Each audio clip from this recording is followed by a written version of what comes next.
Welcome to the Banter and Bliss podcast. My name is Jason, and I am here with my beautiful co-host, Allie. Sup?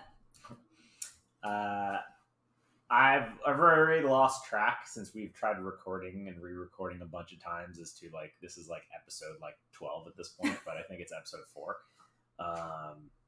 We are going to be talking a little bit today about the Myers-Briggs. So want to give a little bit of initial context to this. So the Myers-Briggs, if you're not familiar with it, is, I'm going to read this directly from Wikipedia, so no concerns. It is an introspective self-report questionnaire indicating differing psychological preferences in how people perceive the world and make decisions. So this is a very interesting test that we've taken. I actually, of course, thought it was originally by 2 psychologists, which in our prior recording, I think I said that. And then I kind of looked into it, and apparently, well, they're not psychologists. So the basis of the psychological types is actually based on Carl Jung's one of the books he did called Psychological Types. So Carl Jung is obviously a well-known psychiatrist. So the Myers-Briggs was the name of, I think it was a mother and daughter who were inspired by the book, and then they actually ended up creating this questionnaire. And so to kind of give a little bit of background as to what this is, the Myers-Briggs is broken down into 16 different personality types, and these personality types are pretty much designed to differentiate and characterize people. Now, why would that be helpful? Why would you care what your personality type is? We'll go a little bit into that. And, we'll go into each of what our personality types are. We've taken this test before. We would highly recommend everyone else take it as well, because there are some benefits you can kind of get from this test. So the different personalities are 4-letter acronyms. So the first letter is either an I or an E, the second one's an S or an N, the third one's a T or an F, and the fourth one is a J or a P. Now, each of these things stand for something, right? So for the first letter in the acronym, the I or the E, that stands for introversion or extroversion. So a little bit of context as to how the test goes. You'll run through an assessment questionnaire, answer a bunch of questions. Do you strongly agree with this? Do you strongly disagree with that? If you've ever had one of those questionnaires on like an application job app or something like that, where what are you like personality test? That's what this is. So what this can do, answering these questions, is help formulate what your personality type is, and your personality type will be one of the 16 total personality types. And knowing this can be helpful because it can affect how you like your work, how you interact with other people, how you interact in romantic relationships, things like that. But some self-awareness too. Yeah, really, it's about identifying your strengths and weaknesses and helping ensure you can focus on the things you're good at, and either if you're the type of person that wants to focus on the things that you're not good at, or just strengthen the things you're good at and know what your weaknesses are and try to avoid those. So anyway, to jump back to going down into the breakdown, so the first acronym is I and E, introversion and extroversion. So this one's pretty self-explanatory. I think everyone knows what introversion and extroversion is. So I won't go into crazy detail on it, but very obviously, extroverts are more talkative, more outgoing. Introverts are, they like to be homebodies. They like to kind of sit inside their heads. It says sensitive to external stimulation. What are you reading from? The 16 Personalities You're website. Okay. Uh-huh. So I'm going to be referencing some of the info right now from Wikipedia, but we're going to go into the 16personalities.com website, which you can go to this website if you want to take the test. Test is free. We don't get any advertising or anything like that. It's just, this is the website that we used to take the test. I think if you type in Myers-Briggs personality test on Google, I think it's the first one that pops up. So now I'm going to go into the next few letters in the acronym. The next one is... Okay, so actually here, I will read how they categorize the questions for what these are. Maybe that gives a little bit of context. It's like, why do we have I and E? Why is this thing? Right? So the first one, the I and E, it says, are you outwardly or inwardly focused? And so the answer would be obviously introversion, extroversion. You focus internally or externally. Second one is, how do you prefer to take in information? So you are either focused on the reality of how things are. Do you describe things in a specific or a literal way? Or are you more of a, try to imagine all the potential possibilities of things? Do you enjoy ideas and concepts just for their own sake? Stuff like that. If you feel like you are siding with one or the other, the first one, the former, was sensing, means you're more of a sensing type, and the latter is you're more of an intuitive type, so intuition. So intuition is N and sensing is an S. And these will kind of make sense when we go into the next step. And I'll see if I can share my screen in one way to kind of show what I'm looking at as well. The third letter in the acronym is, how do you prefer to make decisions?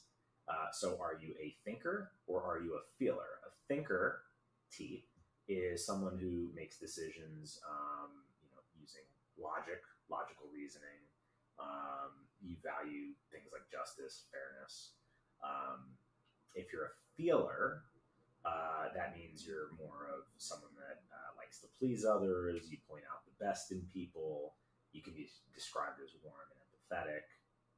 That's a feeler. So how are you making these decisions? Are you making decisions basically based on like objective facts and rationality and logic, or are you making decisions on how you feel about certain things? And then the fourth letter in the acronym is, how do you prefer to live your outer life? Are you a judger or are you a perceiver? So J or P. Judgers prefer to have matters kind of settled. They like, similar to thinkers with the logic, they like to have kind of rules and step-by-step details and instructions. Basically the opposite of ambiguity, some sort of concreteness. And if you're a perceiver, you tend to prefer to have your options open. You don't really see rules and deadlines as like concrete things. It's more flexible. And as we're going through all of these, it may start to make sense in your own head, like, hey, like I'm this type, I'm that type, and maybe this is my particular type of not only personality, but like the career that you focus on. Is this touching on that component of like, oh, I like to work in this capacity? And then you'll start to see, if you go and pull up people that are well-known, famous, let's say, artists, if you're empathizing with some of these, you may see that they have the same personality type as you. So anyway, those are the four letters of the acronym, the personality types. And yeah, so we can kind of go into a little bit of detail about what we have. Maybe if you want to start going through your personality type, and then we'll run through that. And I'm going to see if I can share my screen and give you guys a little bit of context as to what I've been looking at. Great. Yeah, so my results changed. I've taken this test when I worked at Disney, probably about almost 10 years ago at this point, and I was ENFP, or I think I might have been ENFJ even.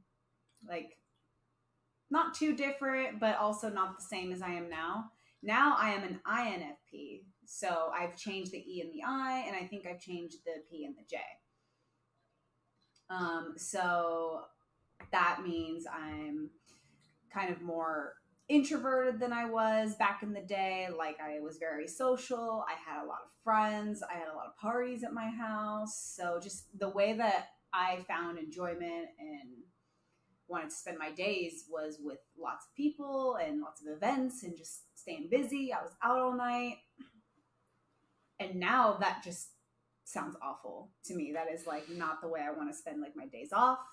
I want to be home reading a book where it's quiet and peaceful. And yeah, so your personality type can change over time. So that's why I feel like it's good to kind of come back to this maybe every 5 to 10 years or something, just to, see what, has changed about you.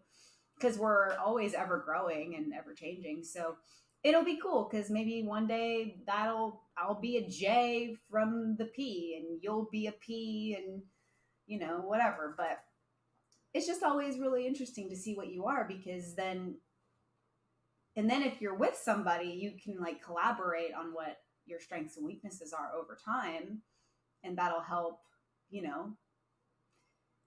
for example, one of my weaknesses is it says I'm unfocused, which is very true.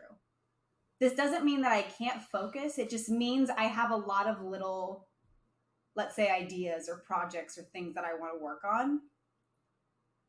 And because I have so many things scattered in my brain, I don't always know where to go, where to start, what to prioritize. And so this happens to be one of your strengths. You're very organized, you're very structured, you're very rational, very, I think, even determined. Like your strengths complement my weaknesses very well. And so we've learned a lot from this test, where it's like a lot of his strengths just help me out on a daily basis. And, something like that just creates a very harmonious relationship. If you were an extrovert and I was an introvert, you'd be wanting to go out all the time when I'd be wanting to be in all the time. And then it's just like, compared to you, sometimes I do feel like an extrovert. Like, I mean, I'm not. Yeah, like I mean, I'm fine with being in most of the week. I mean, I do feel like it's like you should do something at least on a weekend. Like I feel the same. Yeah, because it's like if we do, we have our like weekend, whatever it is Saturday or Sunday. I mean, usually it seems like Sundays we tend to be out more, and like Saturdays we're more in. But sometimes we have Saturdays and Sundays and we go out both days. But we're not. I mean, we're not out for 12 hours a day and we're doing all kinds of crazy shit. It's like, just and if we are out all day, like we are just like done. Yeah, we don't like doing that. Yeah, so like on a Saturday, let's say if we have like a really long, busy day or something like that. Even just like the holidays recently, it was like all day affairs where it's like we were up early and then we were coming home at night. Yeah, and then so like then on a day like that, the next day, like Sunday, we would be in for most of the day. But like being someone who's worked from home the last 3 years, it's a balance thing, really. Because you're in all the time and then you want to be out more. And if you're out all the time, then you want to be in more. And so it's the right balance, because it can get very dull and depressing and stuff like that, being in 24/7 every day. I love the aspects of being able to work from home. That's nice. That's great. I like that. But it's like when you're in all the and then also when you're in all the time, then it's like you don't want to go out. And then sometimes it's like, okay, like, all right, we gotta like get out. Yeah. We need to get out of the house. Like it's, like sometimes I feel like I just gotta go for a walk, because that's why I feel like we enjoy doing like our chores together, because it's like, oh, we gotta make a run to Target, but this is also kind of just getting us out of the house. Yeah. Even if it is an errand. Yeah. It's just something at least. Yeah. Like I don't feel like we need to constantly like go to the movies and go shopping. We just just get what we need and get some fresh air, and I think we're good. That's why, and also tennis. If we start doing tennis, that'll be like, Yeah, we played some tennis yesterday for a couple hours. That was fun. yeah. And that was like just enough. Then we went to Jamba Juice, and it was nice. Yeah.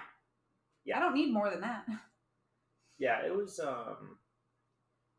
Yeah, it was. It's really it's just it's about finding the right balance. You know, you just yeah. But anyway, we're droning on. So I wanted to describe how it has it outlined here for these. So you're an INFP, right? Mm-hmm. So INFPs are sensitive, creative, idealistic, perceptive, caring, loyal, value inner harmony and personal growth, focus on dreams and possibilities. That's pretty much her on point. I'm an INTJ,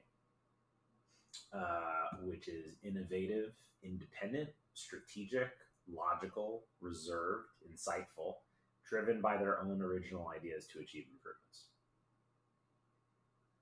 That's pretty much on point too. Yeah, no, mine is spot on and yours is spot on. Yeah. These are more spot on than I've ever felt about astrology. I knew I was going. I mean, I feel... Go ahead. Your mom's going to listen to this. Go at it. My mom loves astrology and she has all these books. And I feel like astrology, though, it's been very vague. It's like, oh, you're going to have a great month, in financial or in your love life, or it's just like these vague statements that it's just basically that my destiny is based on the stars of the month. And it's like, I just don't follow that very well. I like the idea of like the science behind the studies that determine these personalities for Myers-Briggs. Like, they really went into it. Like, the INFP is me. Yeah, well, I mean, Carl Jung is one of the best psychiatrists, psychologists. Same shit. Psychiatrists just are medical doctors and prescribe drugs. So, but psychiatrists achieve the same purpose as psychologists for the most part, hopefully. But yeah, Carl Jung is very influential on all kinds of people, like Jordan Peterson, for an example, right? Love Jordan Peterson. We've also done. So there's the Big Five personality, which is not his. It's a personality test, but he did like his own version of it, which is the one that we took on the website, where he'll go into detail and they explain like why certain things are better, not better. It ranks in percentile. We've done that. We can go into that probably another day or something like that. It's kind of similar, but it talks about, again, your strengths, your weaknesses, which we probably should kind of go a little bit into. I was going to read these top 5 things. So the INTJ, my personality type is, what was the percentage? It was like, it's one of the rare ones. It's the 3rd rarest, I believe, out of 16. I don't know where the hell it went. It's gone. But there were these 5 different traits, which I thought were like really funny as a great description for like, what do you like? If someone were to ask me, like, okay, you're an INTJ, what does that mean? What do you like? So, one, this is like INTJsecrets.com, some blog. Shout out to them. Whoever that is. I just found a thing online. But it's interesting because they have we demonstrate some almost like contradictory personality types. But it's like, it's not contradictory, kind of. So INTJs are very open-minded, right? But we generally will seem very like standoffish towards things, right? So typically, INTJs can be looked at as like not approachable, even though they're very open-minded, it's because we're so very just like direct. Yeah, we're direct. We kind of just get to the point. Doesn't mean we necessarily do it in a harsh way, but it can frequently be interpreted in a harsh manner. Interesting that you say this, because I'm on this website about our personalities, like as a couple, and it says, when communicating with INFPs, INTJs should be conscious of how they say things, making a necessary effort to avoid being harsh. Right. Which is something we've talked about, because it's like we can talk about things, but I'm very sensitive to harsh. So, and then it says INFPs should try to avoid taking things too personally from INTJs, focusing instead on effectively communicating their point of view. Right. So, kind of to sum that up is basically, we are going to communicate things, and I will do what I can when I say things to you to be careful in how I say and phrase things.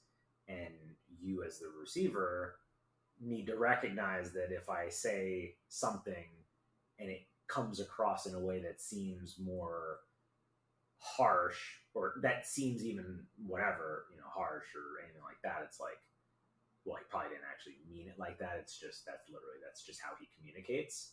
And so it's not like a personal thing. Whereas it's just like, well, obviously you should do this, or obviously you should say that, or obviously, that's kind of like the INTJ mindset, I think. Mm-hmm. Really, it's just like, well, it seems obvious to me. So you guys are like straight to the point. You don't beat around the bush. Right. Yeah. You don't have that fake friendly, Yeah, there's definitely the genuineness. Like, like you guys have honor. Like what you say, what it is. Right. Yeah, and it's not even like trying, really. It's just, it just comes natural to me. And with that, INTJs are natural leaders typically, but hate leading. And yeah, it's you need the traits of someone who's like an INTJ to be a leader. And like, I felt like that too in my work, right? Where it's like, I took on a leading role, and, I didn't have leadership experience, and I was able to do it really well. But it's like, there were aspects of it that I just didn't enjoy having to deal with, people on your team, or just, it's like you want to help people, but then I wonder if that's the introvert in the INTJ. I don't know. Let me see what this says. It says INTJs are natural leaders. They possess all the traits necessary to lead fairly, justly, and correctly. So that's a lot of the J in that as well. Says we prefer to sit back and do things on our own, but are often thrust into leadership positions based on how we appear to others. Yeah. So, I don't know. It's interesting. I mean, it does say that INTJs, it's not that they would make poor leaders. They lack the desire to stand up in front of people and give orders or lead by example.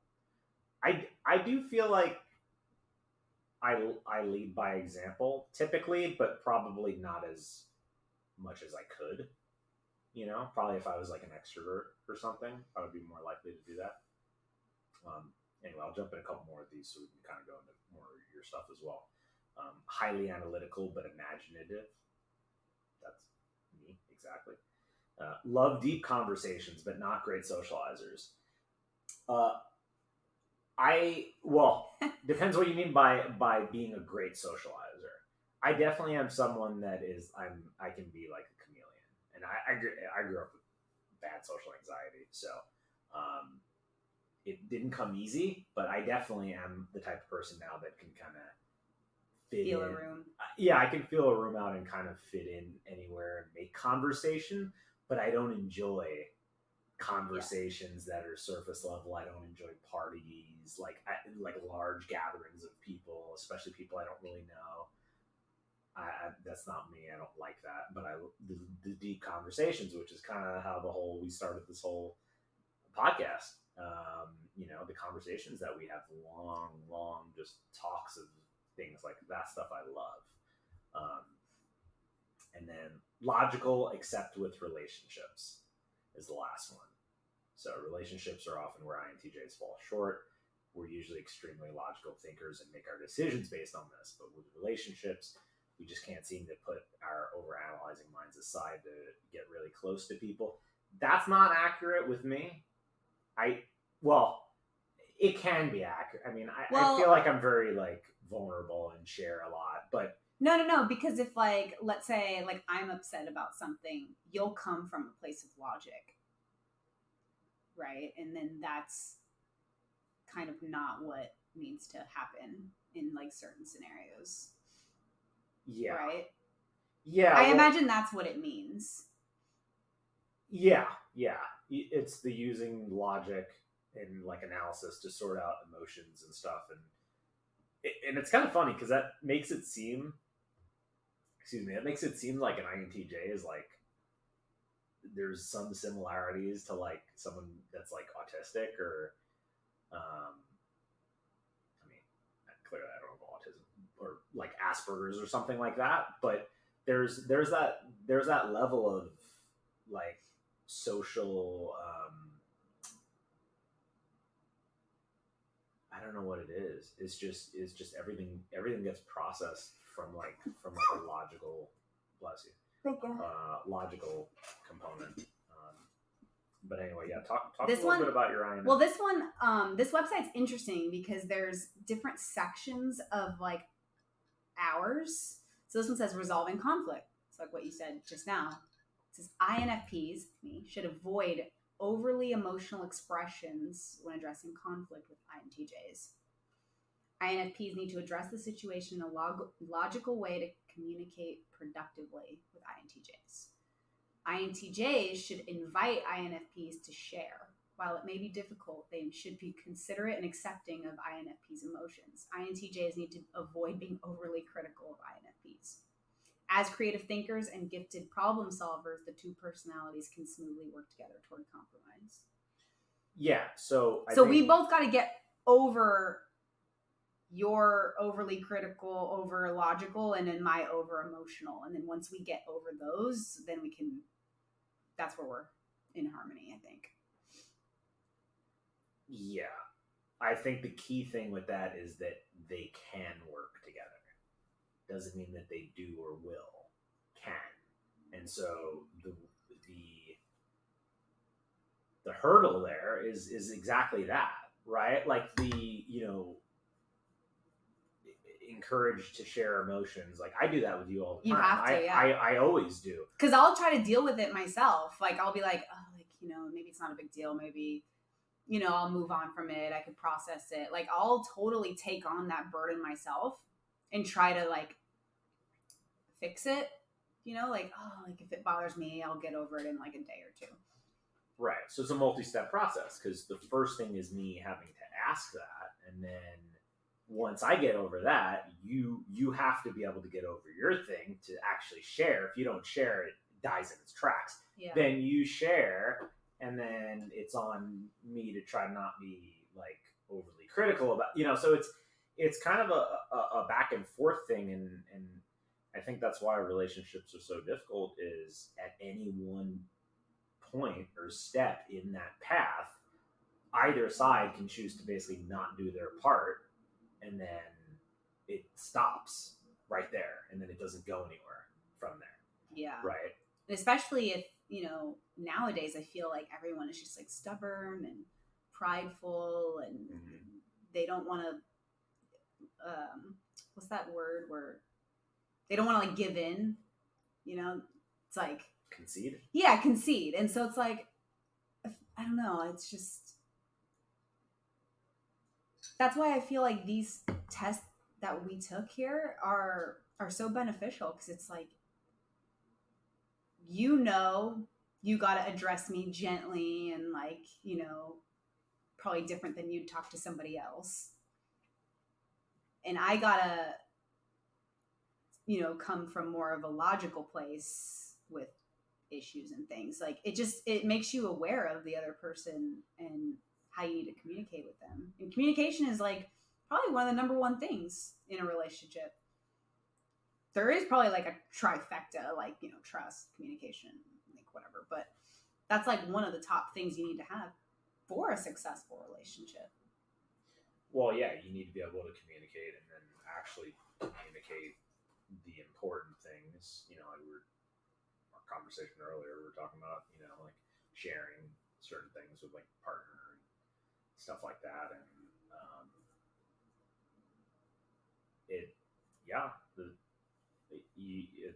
it's the openness and that vulnerability, I think, and that was like the one thing I think that I was reading about the INTJ that I'm like, I disagree with that they don't share.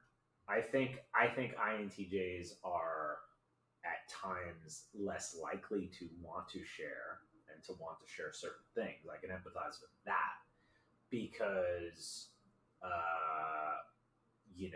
because like INTJs there's like there's like a deep emotional involvement in things, and they don't do things because everything's like calculated.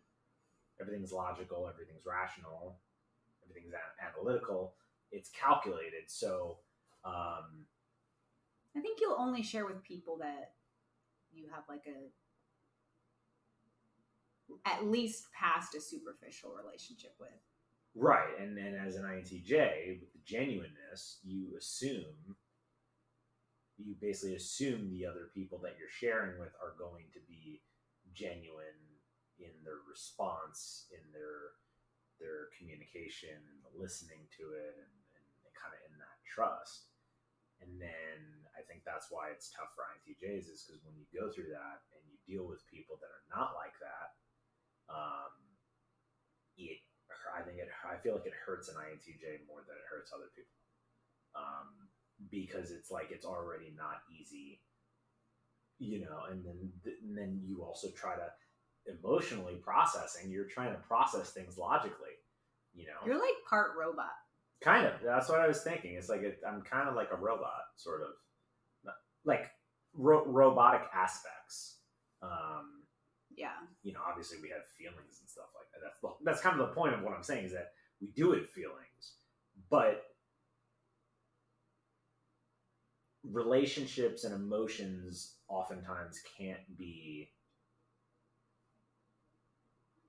talked out, explained, reasoned, which is difficult. Like that's difficult for me. If she does anything that is not logical, it makes no fucking sense to me.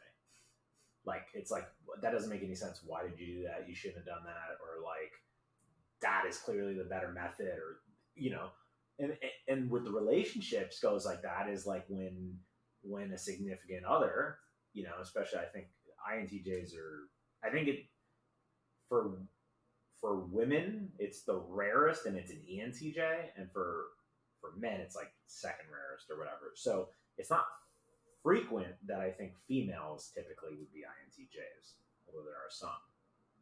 So in a situation like this, it's like the male's an INTJ and the female is not, and female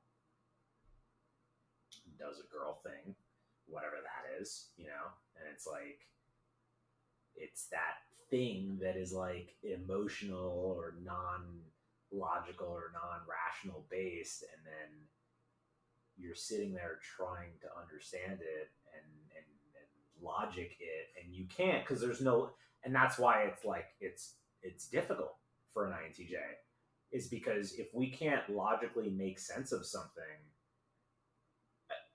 it's like trying to solve a math problem that doesn't have an answer or something. It's like, I don't know, it doesn't make sense. But you can't understand it in the emotion. It's not like, oh, well, it's just not logic. It's like, no, everything is logic. Like, humans aren't, but like, it's like, the world is reality, life, like the universe, everything is like, literally, it's math. Yeah, humans and human like that is the weird thing. So it's difficult being a human as an INTJ. Yeah. Yeah. Yeah. Yeah. Do you want to talk a little bit about what kind of careers you can do as an INFP? Oh, yeah. So I always found difficulty with like normal careers. Um, you know, the office jobs and just whatever. It's like, why are these things not successful for me? And reading this, it it totally dives into like my personality type. They have to have something with like as little stress and drama as possible, which most jobs, That's what it says? yeah, most jobs have stress and drama, just customer service, I mean, example. I would say for a girl, you're not a big drama person, but you watch some shows with drama and shit like that. Well, yeah, I don't want We've had drama in my conversations life. about stuff. I'll watch other people have drama. Okay. Yeah, no, I don't know. I don't understand that. So. Basically, like anything with stress, it's hard for us, and they have to have something they genuinely love. Yeah, so basically, like anything that promotes creativity, independence, connecting with people, even like something they're passionate about, or they have a mission that they're going for. Those are good for us. So it says on here like writing, music, drama, which drama like art drama, right? Like film, like theater, whatever. And so basically, it says anyone that is an INFP, mostly because they're curious and like they love self-expression, will probably enjoy being writers or freelancers, maybe even like working for like a nonprofit. So yeah, pretty much like stuff like that.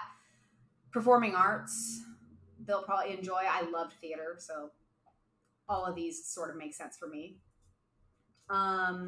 They also enjoy jobs that help others, so like counseling, psychology, even like teaching. And yeah, so I was going to do teaching at one point. So if I was going to do some sort of like regular job, I would probably go into education. But yeah, basically, if it's we find it demotivating to work in high stress, hectic environments. You're not going to see us in like Wall Street or something. Like, no. Yeah, career. Well, I mean, and it kind of makes sense, right? Like, I remember watching some video a couple months ago, where they were comparing different Myers-Briggs personality types, and it was James, whatever his name is, on Invest Answers on the crypto thing. Like, obviously, I'm heavily involved in like crypto trading and stuff like that. And so one of the guys, he's got a big YouTube account. He was doing an assessment on Myers-Briggs personalities. Oh yeah, I think I watched this with you. Yeah, and because he was encouraging people to take the test, because a lot of people want to be traders, right? And they want to trade the charts, trade the markets, and stuff like that. And he was looking at who are the most successful traders, the least successful, and just in general success with like career success, like how much money does this personality type make, how much does this make. And the ones I remember were mine, the INTJ, are actually the most successful traders, and also they typically make the most income, though I think it's second most. The most is ENTJ. Obviously, you're gonna typically extroverts make more money, but the NTJ and then INFPs were the lowest on the list of income, which is like hilarious and not really ironic, I guess. But I don't think we're not driven by money. I don't think it's that. I disagree with that. I don't think it's not driven by money. I think it's the things that INFPs typically do don't really make a lot of money. They're not the typical jobs, the things that people will do. Like, for example, an INTJ. Well, we haven't gotten to my INTJ career stuff yet. But INTJs typically do jobs that make a lot of money. But they don't do them. That's why I say it's not like the INFP where you say you don't care about money. The INTJs are not doing those jobs because they want the money. I mean, they could want the money, but they're not doing them because it's because those are the jobs that attract them. But the jobs that attract them, it's really just because the jobs that INTJs typically will do are ones that society, I would say, society values them higher than what are the ones you do? Like you do art, novelists. Yeah, I mean, like these that. ours are like, it's teachers, counselors, psychologists, things that like help other people, right? Which generally don't. Make a lot of money. They don't generally make a lot of money, but they get a lot of fulfillment on the inside. So right. So it's the type of position, and those are positions that I wouldn't do. Like, I mean, maybe counsel, but like I wouldn't. I mean, it's funny because I could be a writer. You're a great writer. Probably. Amazing. But yeah. But I would never. Well, I may have you proofread my book. Yeah. Definitely. Yeah. But yeah, it's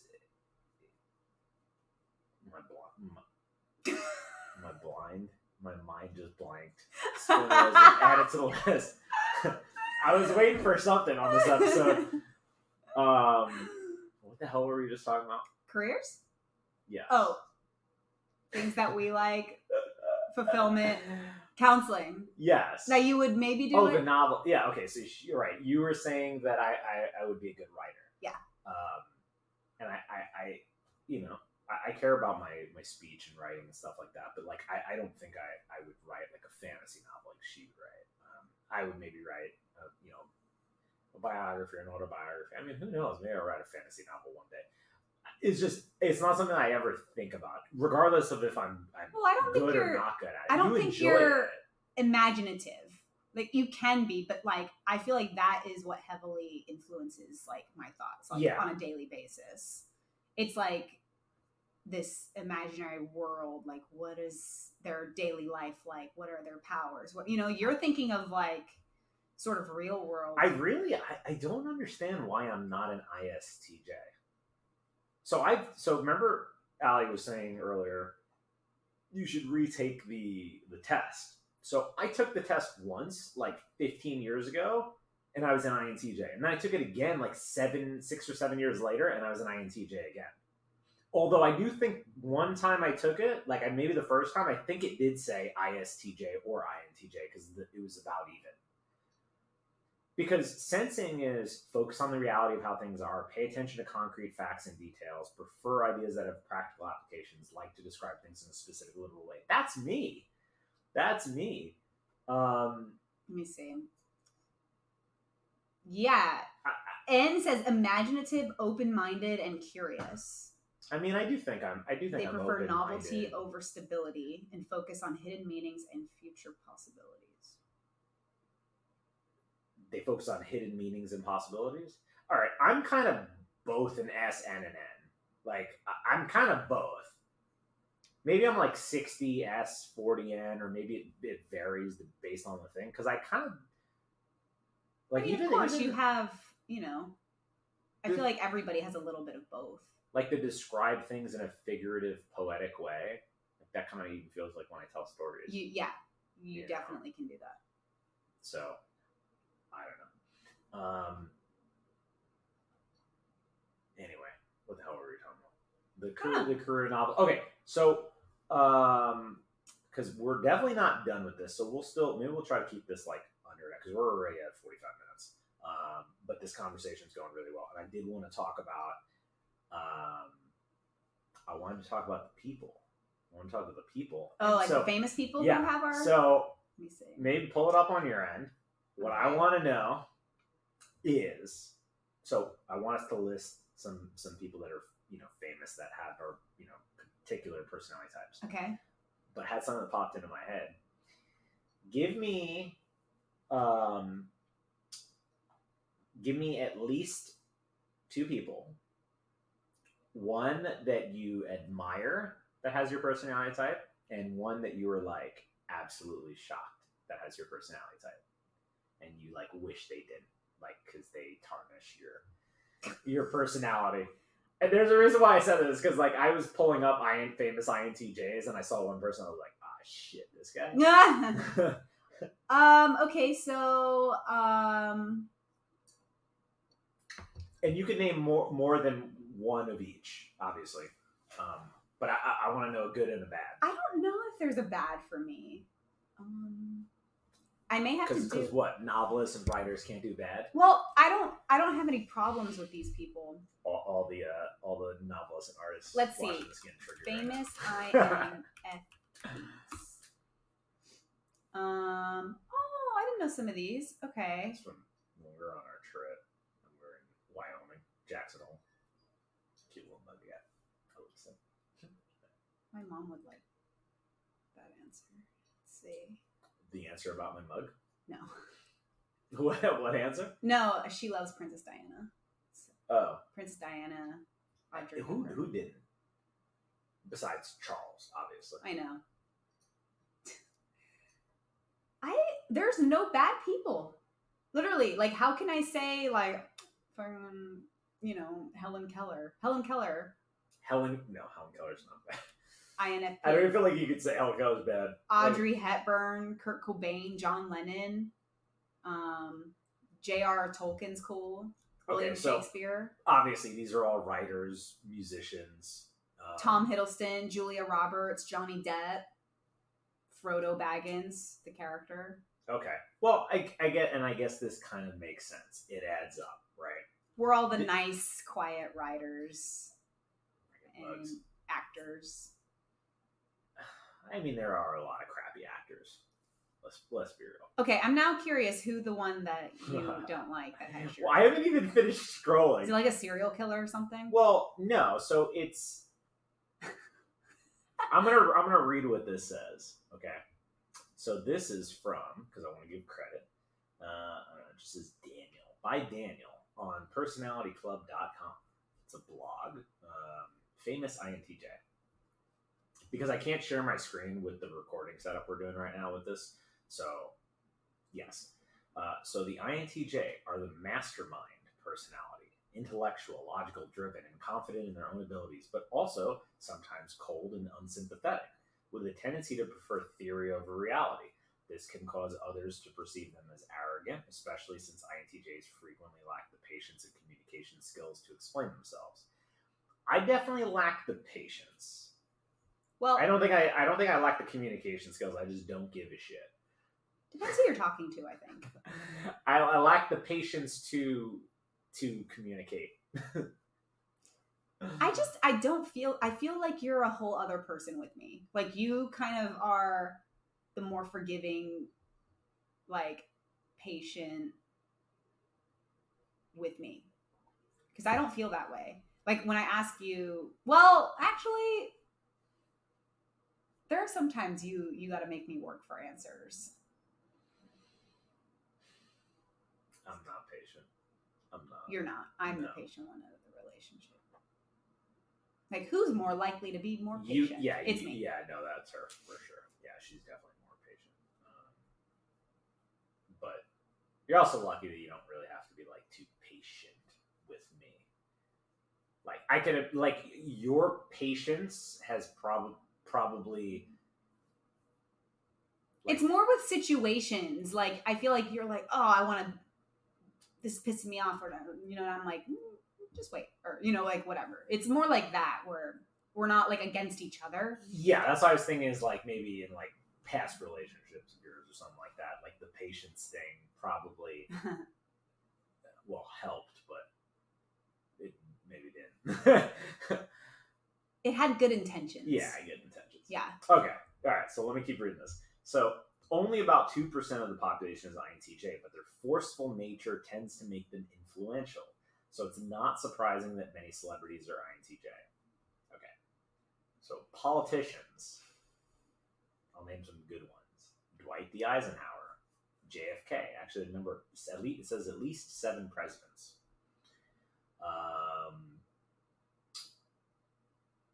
I'm trying to think of objectively good because there's some people in here that are questionable.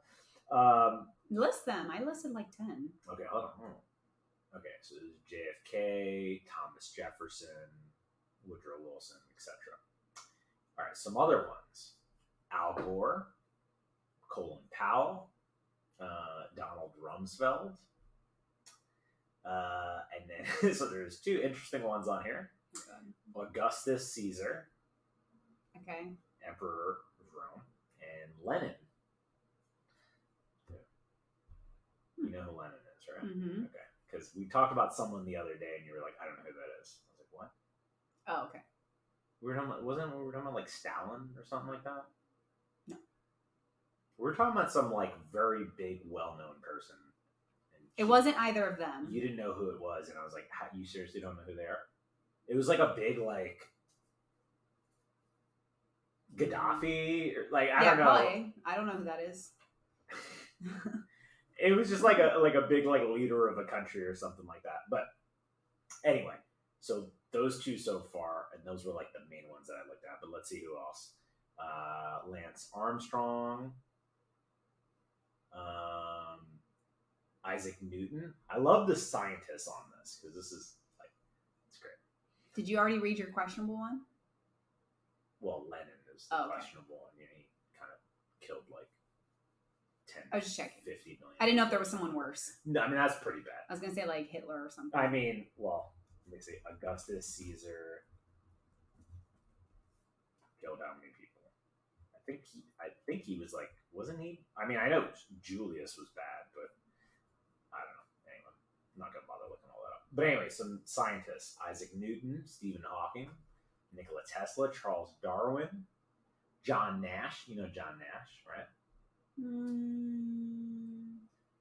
Mathematician, beautiful mind.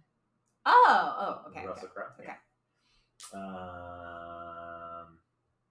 Yeah. Thank God for movies. Yeah. Some of these I never even knew were INTJs. Isaac Asimov. He wrote a book that eventually got translated into iRobot. That's based on a book of his thing. Sun Tzu. Sun Tzu is like a big Chinese military strategist. Friedrich Nietzsche. The intellectual and the empath. Oh, there's some musicians on here. Oh boy. Beethoven. Really? Yeah. I think I had one. And Jay-Z, apparently. Hold on. Jay-Z? Elon. Elon's an INTJ. Mark Zuckerberg. Russell Crowe. Russell Crowe, that's funny. So Russell Crowe and John Nash are both INTJs, and Russell Crowe played in A Beautiful Mind. I can't speak anymore. Here you go. Criminals.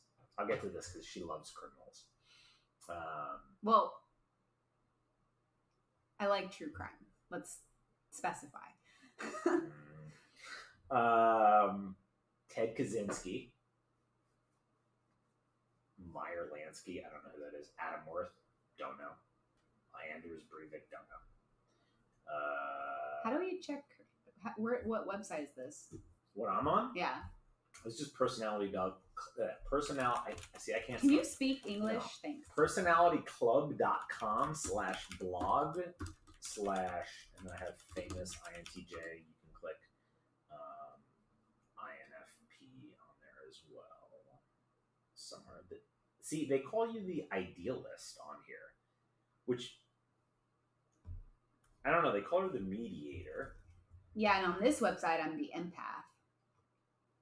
She is not a mediator at all. Like literally, like Mediator definition: a person who attempts to make people involved in a conflict come to an agreement. Not her at all. She avoids conflict at all costs. So she's not going to help people who are arguing not argue. Well, I would be the person that's in the middle.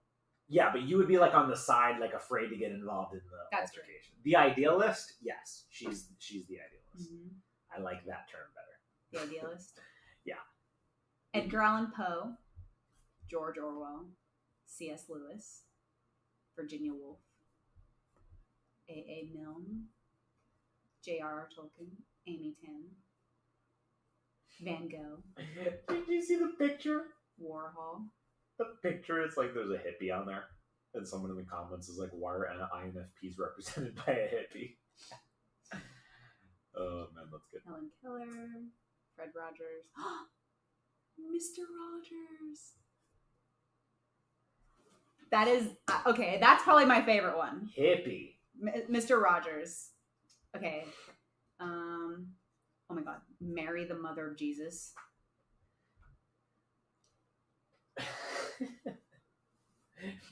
Bob Marley. Let's see. Lenny Kravitz. I'm trying to find the criminals. How'd you find? Are they all at the bottom? Yours, I feel like, looks different than mine for some reason. Johnny Depp, Tom Hiddleston, Nicolas Cage, Hugh Laurie, Emily Blunt, Andrew Garfield, Fred Savage. What? I have a new favorite. Guess which character is mine? Character? Mm-hmm. Wednesday? Oh God, no. She not an IMDb. Oh well, yeah. Wait, no, I didn't even think about that. Who would I be really excited? Hermione? No. Who would you be excited for? About.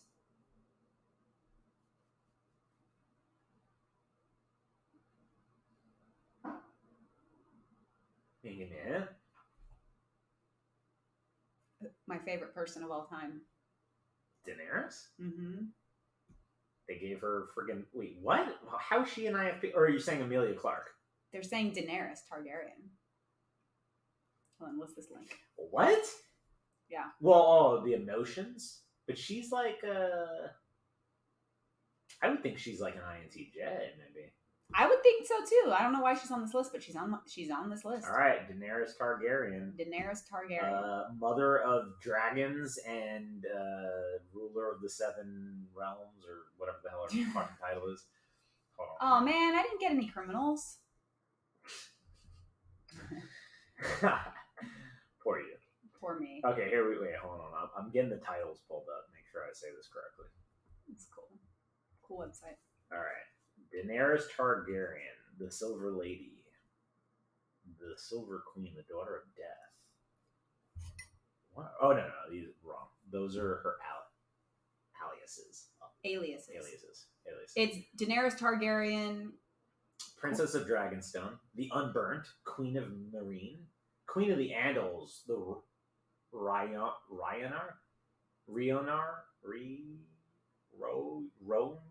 and the First Men, Protector of the 7 Kingdoms, Khaleesi of the Great Grass Sea, Breaker of Shackles, and Mother of Dragons. And apparently on TV, the one who was promised and Lady of Dragonstone. Alright, I think that's enough rambling for this episode. We're at the 58-minute mark, so we're about to close this out right on the hour. Is there anything else you would like to talk about with the Myers-Briggs? Otherwise, we can close this out.